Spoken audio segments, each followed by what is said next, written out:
പ്രവാസ ലോകത്തുനിന്നുള്ള വാർത്തകളിലേക്ക്. UAE-യിൽ ഇൻഷുറൻസ് പരിരക്ഷ ഉറപ്പാക്കാൻ എല്ലാ തൊഴിലാളികളും തൊഴിൽ നഷ്ട ഇൻഷുറൻസ് പുതുക്കണമെന്ന മാനവശേഷി സ്വദേശിവൽക്കരണ മന്ത്രാലയം. പുതുക്കാത്തവർക്ക് 400 ദിർഹം പിഴ. ഇൻഷുറൻസിൽ ചേർന്ന് 12 മാസം പൂർത്തിയാകുന്നതോടൊപ്പം തന്നെ പോളിസി പുതുക്കാൻ അപേക്ഷ നൽകണം. 1 മാസത്തെ ഇളവ് സമയത്തിനകം പുതുക്കിയില്ലെങ്കിൽ പിഴ അടയ്ക്കേണ്ടി വരും. ഇൻഷുറൻസ് കാലാവധി കഴിഞ്ഞും മാസങ്ങളായി പുതുക്കാത്തവർക്ക് പിഴ ലഭിക്കും. തുടർച്ചയായി 12 മാസമെങ്കിലും ഒരു സ്ഥാപനത്തിൽ ജോലി ചെയ്ത ശേഷം തൊഴിൽ നഷ്ടപ്പെട്ടവർക്ക് 3 മാസത്തേക്ക് പരിരക്ഷ നൽകുന്നതാണ് പദ്ധതി. സർക്കാർ, സ്വകാര്യ മേഖലകളിൽ ജോലി ചെയ്തു വരുന്ന 18 വയസ്സിന് മുകളിലുള്ളവരെല്ലാം ഈ ഇൻഷുറൻസ് എടുക്കണം. 2023-ലാണ് തൊഴിൽ നഷ്ട ഇൻഷുറൻസ് പദ്ധതി നിർബന്ധമാക്കിയത്. ഇതുവരെ ചേരാത്തവരിൽ നിന്ന് 400 ദിർഹം വീതം പിഴ ഈടാക്കും. പിഴ ചുമത്തിയ ശേഷം പുതുക്കുന്നവർ 2 വർഷത്തെ പ്രീമിയം ഒന്നിച്ചടയ്ക്കണമെന്നും നിർദ്ദേശമുണ്ട്. തൊഴിൽ നഷ്ട ഇൻഷുറൻസ് എടുക്കാത്തതിന് പിഴയടച്ചാലേ വിസയും ലേബർ കാർഡും പുതുക്കാനാകൂ. News desk, MyFin TV. Spain golden visa പദ്ധതി അവസാനിപ്പിച്ചു. ഭവന വിപണിയിലെ പ്രതിസന്ധിയാണ് തീരുമാനത്തിന് പിന്നിൽ. കഴിഞ്ഞ 12 വർഷത്തിനിടെ ആയിരക്കണക്കിന് വിദേശ നിക്ഷേപകരെ ആകർഷിച്ച ഒരു റെസിഡൻസി പദ്ധതിക്കാണ് സ്പെയിൻ അന്ത്യം കുറിച്ചിരിക്കുന്നത്. കഴിഞ്ഞ വ്യാഴാഴ്ചയാണ് ഗോൾഡൻ വിസ പദ്ധതി അവസാനിപ്പിച്ചത്. യൂറോപ്യൻ യൂണിയൻ ഇതര പൗരന്മാർക്ക് രാജ്യത്ത് നിക്ഷേപിക്കുന്നതിലൂടെ സ്ഥിരതാമസവും ഷെങ്കൻ മേഖലയിലേക്ക് വിസാരഹിത പ്രവേശനവും നൽകുന്ന പദ്ധതിയാണ് അവസാനിച്ചത്. 2013-ൽ അന്നത്തെ പ്രധാനമന്ത്രി മരിയാനോ രജോയിയുടെ കീഴിലാണ് പദ്ധതി ആരംഭിച്ചത്.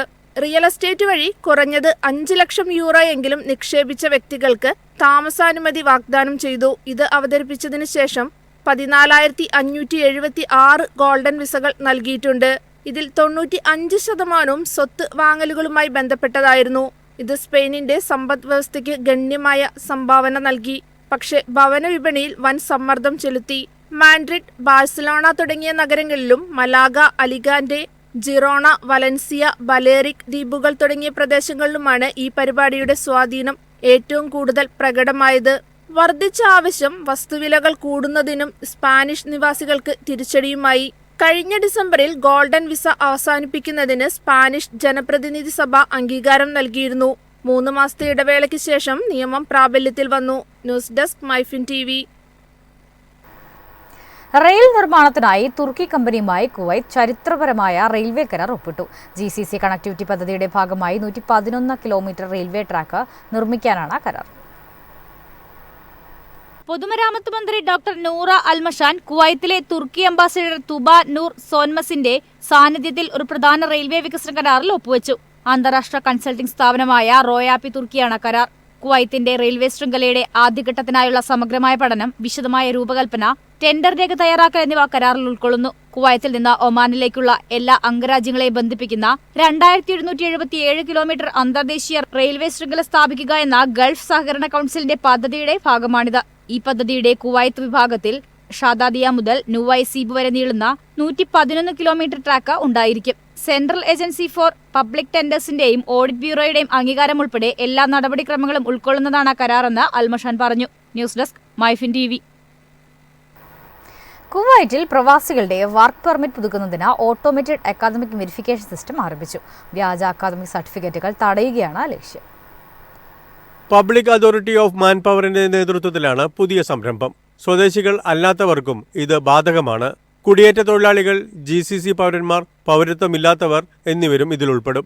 ജോലി പെർമിറ്റ് അപേക്ഷിക്കുന്നവർ അനുയോജ്യമായ വിദ്യാഭ്യാസ യോഗ്യതകളും ബന്ധപ്പെട്ട വകുപ്പുകളിൽ നിന്നുള്ള അക്രഡിറ്റേഷൻ അനുമതിയും നേടണം. തൊഴിലുടമകൾ ആഷാൽ പോർട്ടൽ അല്ലെങ്കിൽ സഹേൽ ആപ്പ് വഴി അപേക്ഷിക്കണം. എഞ്ചിനീയറിംഗ് പ്രൊഫഷണലുകൾക്ക് സിസ്റ്റം വഴി സൂക്ഷ്മമായി പരിശോധിച്ച ശേഷമായിരിക്കും അംഗീകാരം നൽകുക. നിലവിലുള്ള തസ്തിക മാറാത്തവർക്ക് വർക്ക് പെർമിറ്റ് പുതുക്കാൻ തടസ്സമില്ല. അപേക്ഷകർ സമർപ്പിച്ചതിൽ നിരവധി വ്യാജരേഖകൾ കണ്ടെത്തിയതിനെ തുടർന്നാണ് ഈ നീക്കം. കൂടാതെ തൊഴിൽ വിപണിയെ നിയന്ത്രിക്കാനുള്ള കുവൈറ്റിന്റെ വിശാലമായ ശ്രമങ്ങളുടെ ഭാഗം കൂടിയാണിത്. News desk, MyFin TV. US-ലേക്ക് പോകുന്ന കാനഡക്കാർക്ക് യാത്രാ മുന്നറിയിപ്പ്. സുരക്ഷാ പരിശോധനയുടെ ഭാഗമായി അതിർത്തിയിൽ യാത്രക്കാരുടെ ഫോണുകളും ലാപ്ടോപ്പുകളും പരിശോധിച്ചേക്കാമെന്നാണ് മുന്നറിയിപ്പ്.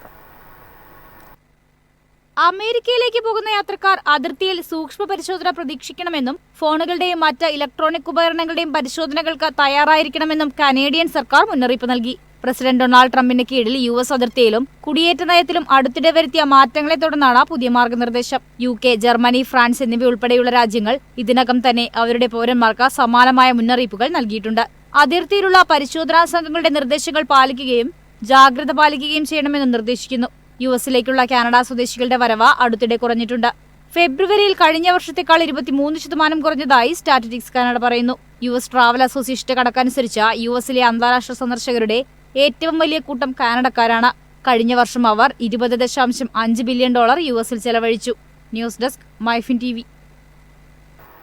UAE-യിൽ സർക്കാർ സേവനങ്ങൾ സുഗമമാക്കുന്നതിനായി നടപ്പിലാക്കിയ വർക്ക് ബണ്ടിൽ സംവിധാനം വൻ വിജയം. 83% സമയം ലാഭിക്കാനായി മാനവവിഭവശേഷി സ്വദേശിവൽക്കരണ മന്ത്രാലയം.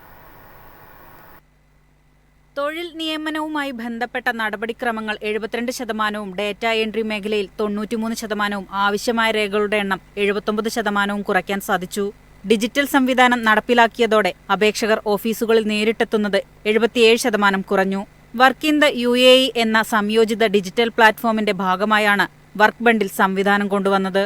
Federal authority four identity, citizenship, customs and port security, Emirates health services, telecommunications and digital government regulatory authority, Abu Dhabi department of health എന്നിവയുമായി സഹകരിച്ചാണ് വർക്ക് ബണ്ടിൽ മുഖേന സേവനങ്ങൾ നൽകുന്നത്.